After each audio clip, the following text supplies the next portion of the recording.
Well, hello there. Nice that you could join me today. Today, we're talking about growing cold storage foods in your survival garden.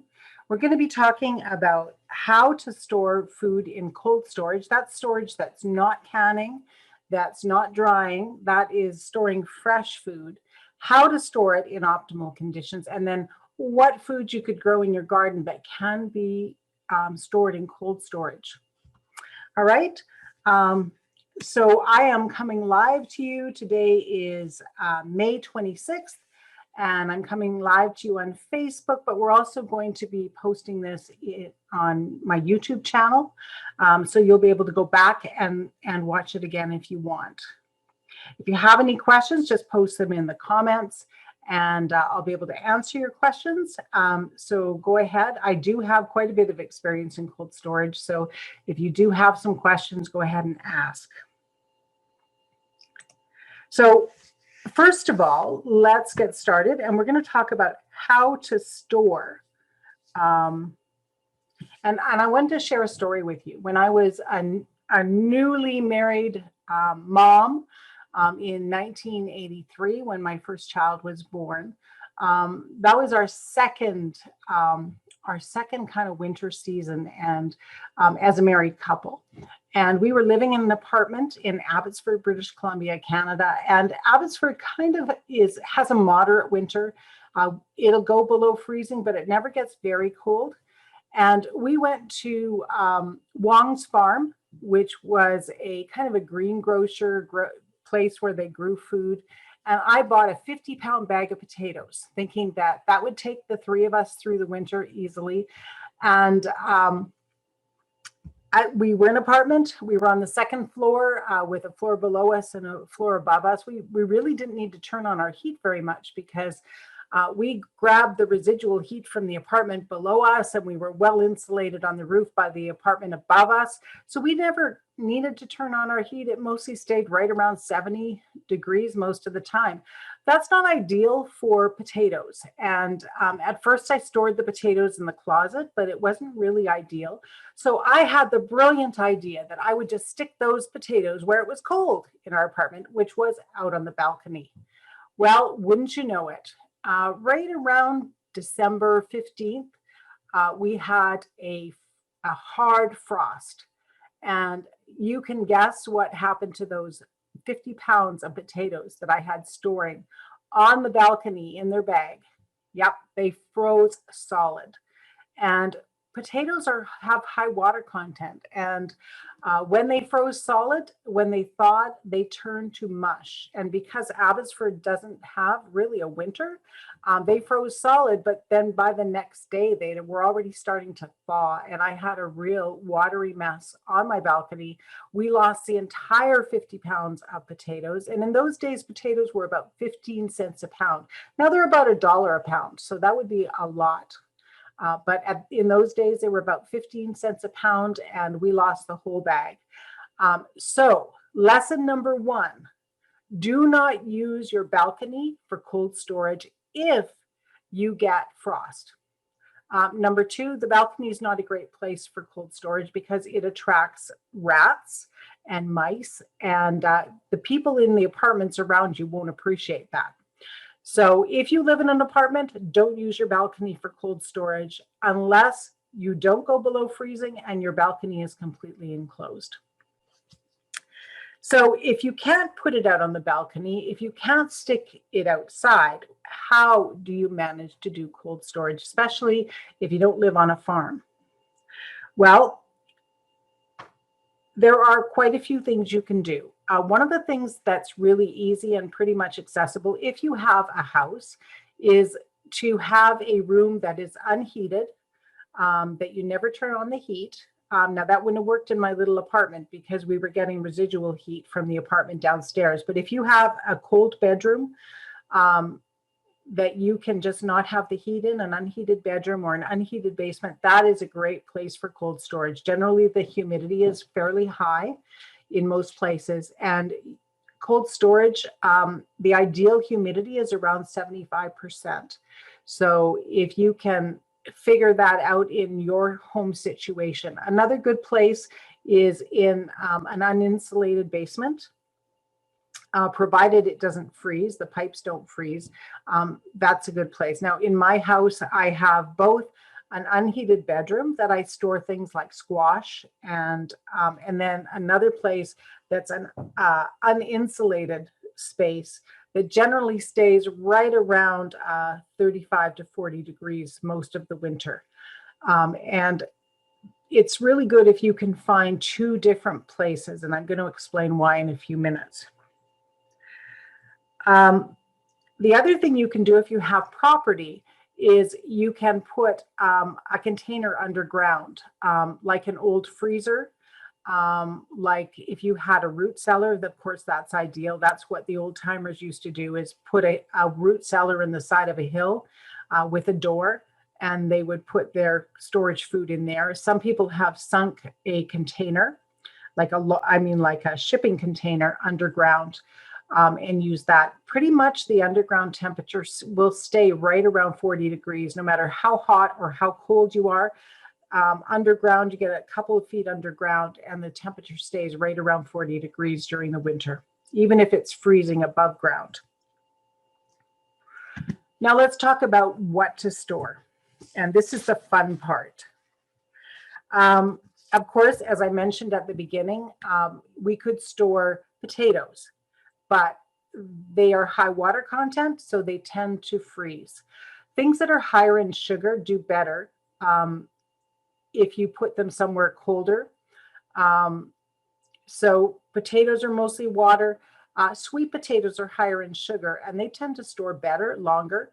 And what I'm going to talk about are the vegetables that you can store in cold storage without canning, without drying, and also without freezing. So if all you had was a cold place to put food, these are the vegetables that will last for 3 to 6 months in cold storage. So first of all, your root vegetables.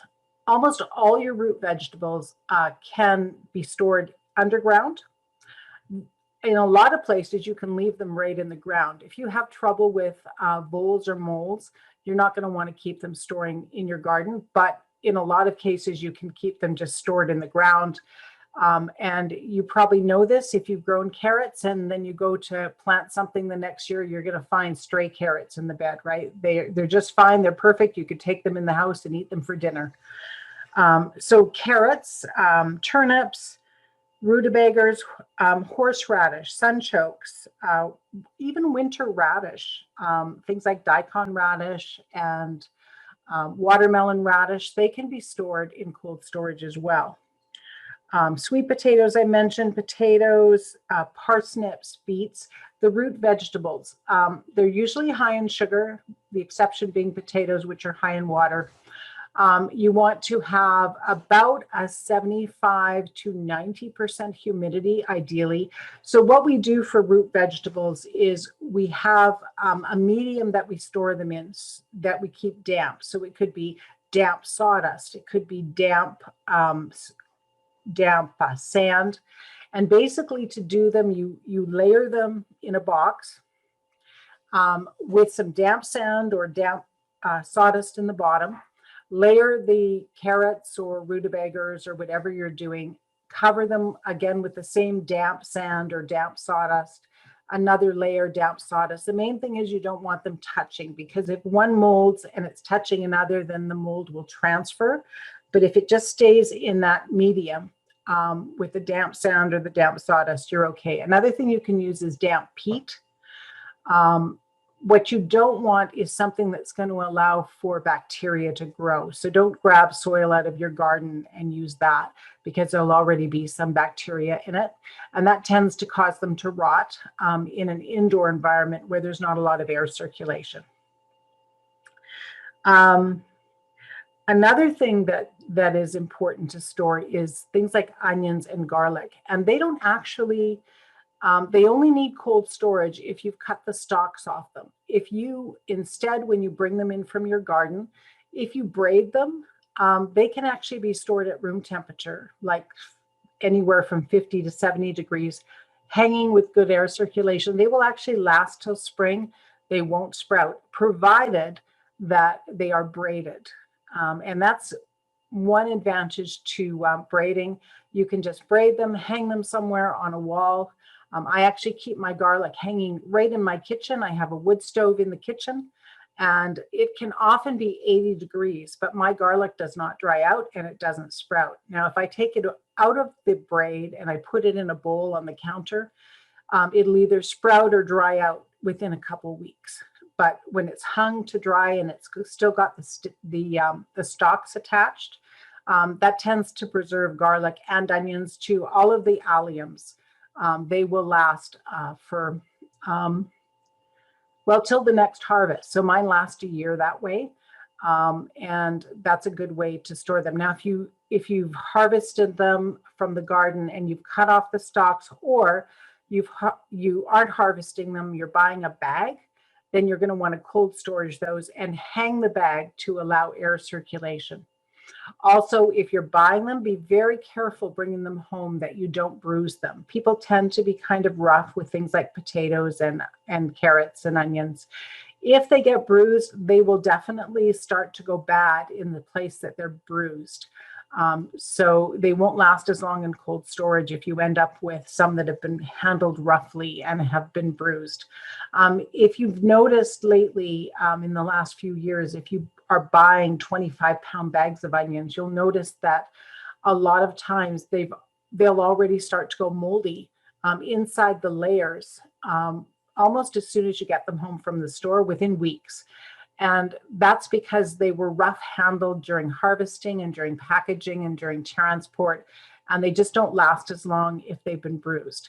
So when you're harvesting them from your garden, be careful not to bruise them, braid them, hang them at room temperature, and they'll last through the full season for you. If you do have to buy them in the store, try to find some that haven't been bruised and then handle them gently when you get them home.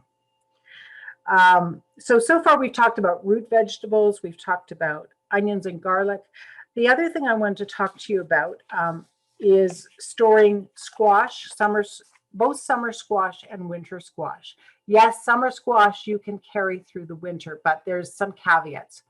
You want to allow them to mature, and you want to allow them to harden off their skin on the outside. I do that when I'm saving for seed for summer squash, and I can have it last from harvesting it in October. Mine can last all the way till March. And what happens when you let it, summer squash like zucchini, for instance, harden off like that and store, is you end up with the flesh turning orange or a light orangey green. The seed does mature inside, and you can use that seed just like you would pumpkin seed. And then the other thing that happens is that it does tend to get sweeter. It's still quite watery. Summer squash just tends to be watery. And you can use it anywhere that you would use grated zucchini.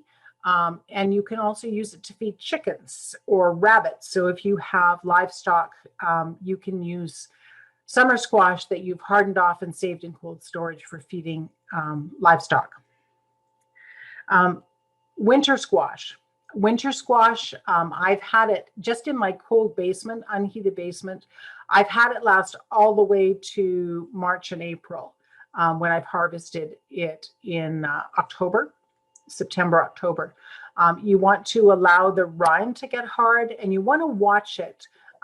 Here, what I do is, as soon as we've had that first frost, I go out and I gather all the squash in, whether it's matured or not, and I spread it out on newspaper. And what happens is the immature squash that isn't going to keep tends to turn watery right away because it's been exposed to frost.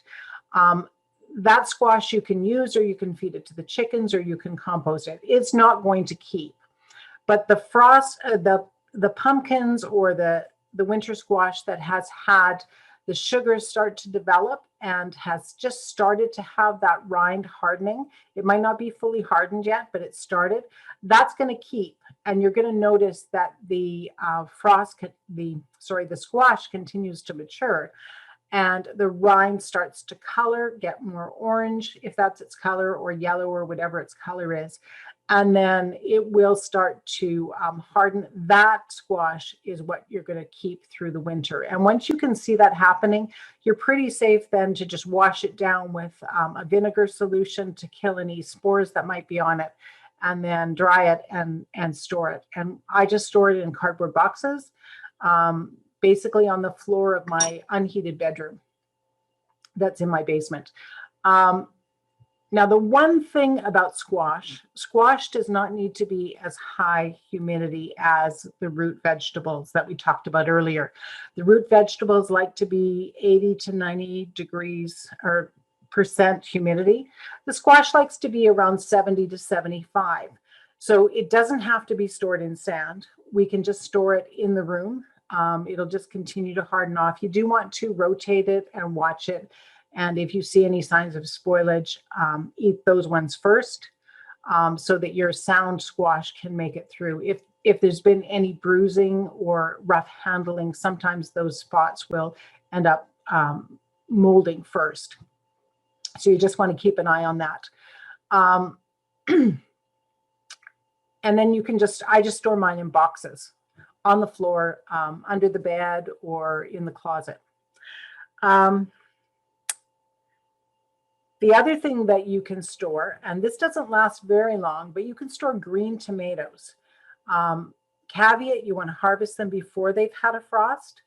And what we do is we wrap them up in newspaper, or put it in a box, and then one layer of newspaper on top, more tomatoes, layer of newspaper, more tomatoes.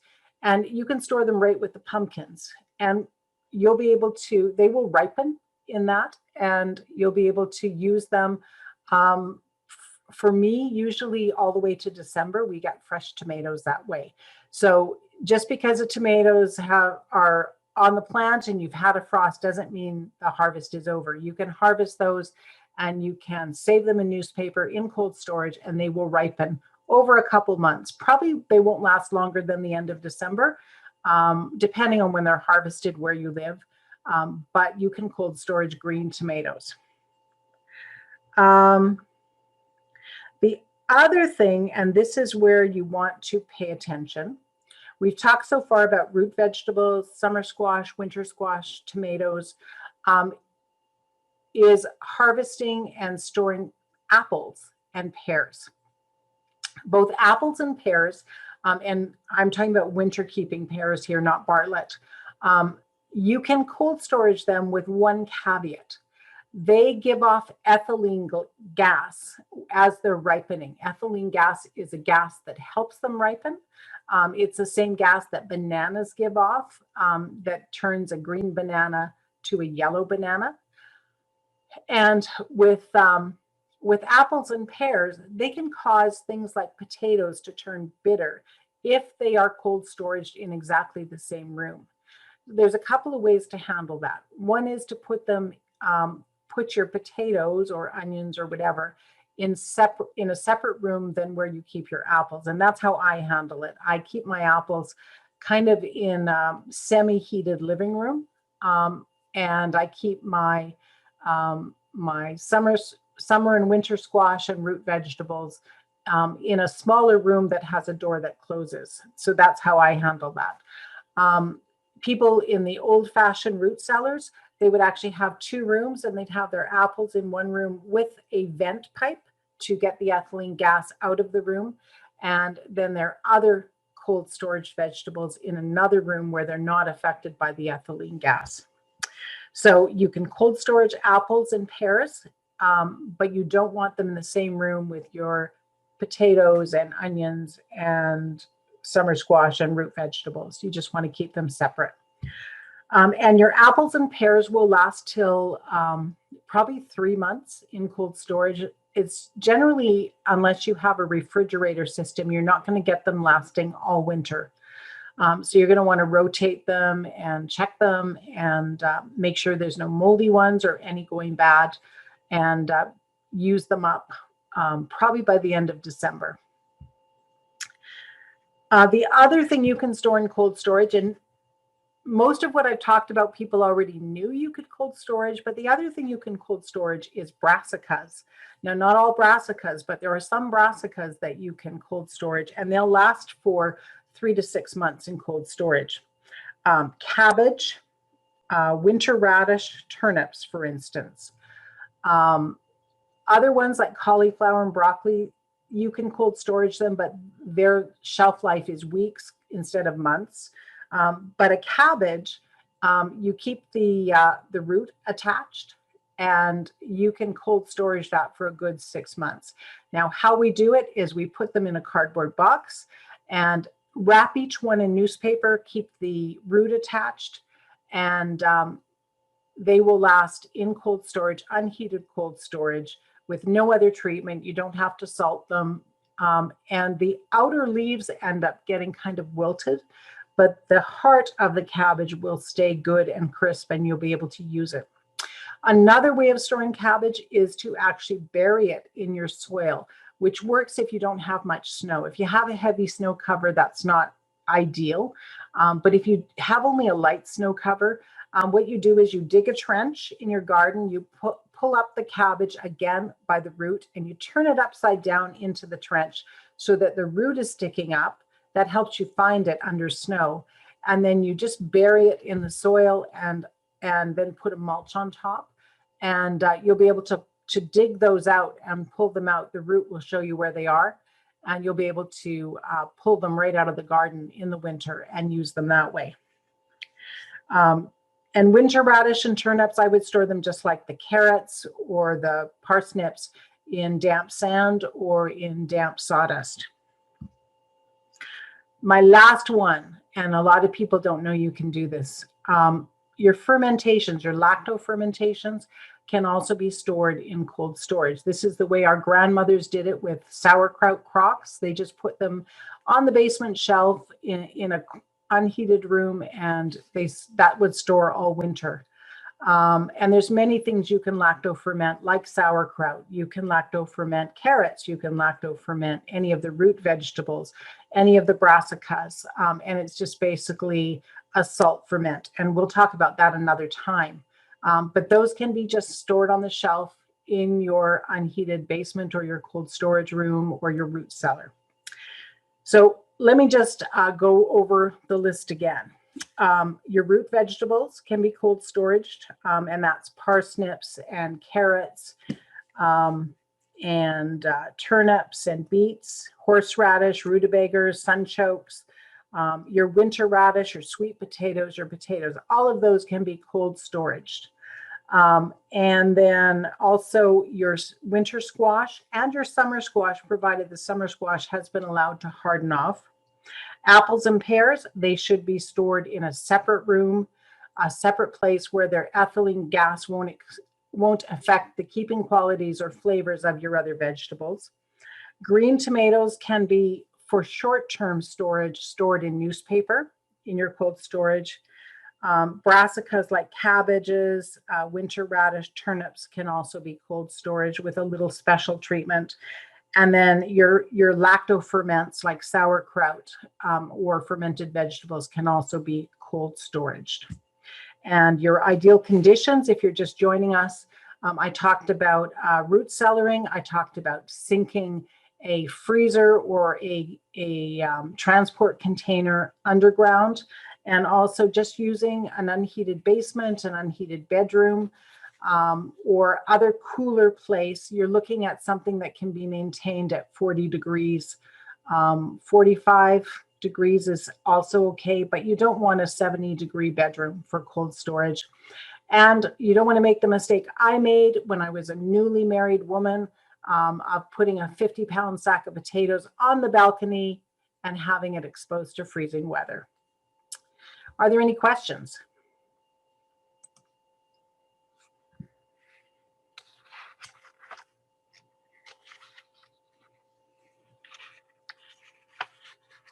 All right. Well, thanks for joining me today. If you do have questions, go ahead and you're joining us later, go ahead and put them in the comments and I'll come back and answer questions. I hope you found this helpful. If there's anything that you're wondering about that I maybe haven't talked about in this video or another video, then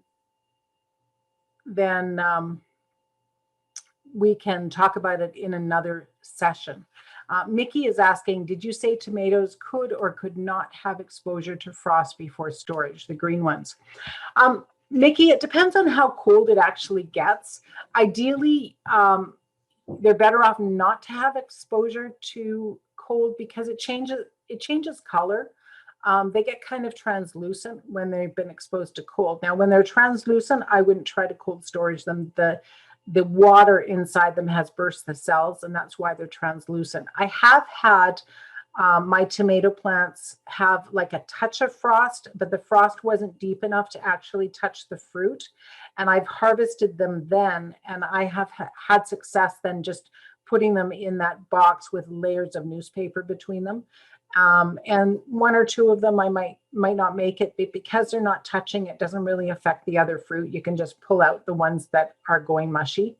You'll know right away because if they've had that exposure to frost, it breaks the cells because the water freezes and expands inside the tomato. And you'll see right away, it'll just turn to mush after a couple of days. So you'll know then those aren't good ones to cold storage. But I've had success, especially with cherry tomatoes. Cherry tomatoes for me have been hardier as far as not bursting. But if you had like a killing frost that killed the whole vine, you're probably not going to have success at that point cold storaging those tomatoes. You might be able then to take them off and maybe do a lacto ferment instead, or throw them into green tomato relish to preserve them, but probably not a cold storage. But generally speaking, if you get them and they're green and you're cold storaging them, they will last as long as they haven't had that frost exposure. I hope that helps. Debbie says, if you have canning and it was frozen, is it still good? So yeah, it depends on if the seal on the can was broken. So if it's, you're suggesting coconut cream, coconut cream should be just fine as long as the seal hasn't broken on the can. So what can happen when a can is frozen is the water content inside will expand when it freezes, and that can cause the can to bulge. Now, if it's bulged, then you probably don't want to use that can. That generally is a sign of spoilage. But if the seal is intact and the can looks okay, it might not have frozen all the way through, especially something like coconut cream that's high fat. It might not have frozen all the way through. And in that case, as long as the can's not damaged, it should be fine. I have had like canned peaches freeze slightly, and they've still been good because the sugar content has kept it from freezing. The seal didn't break, the jar didn't break, but that was just a light frost. And so you just want to, how deep the frost goes will have a bearing on whether it's good.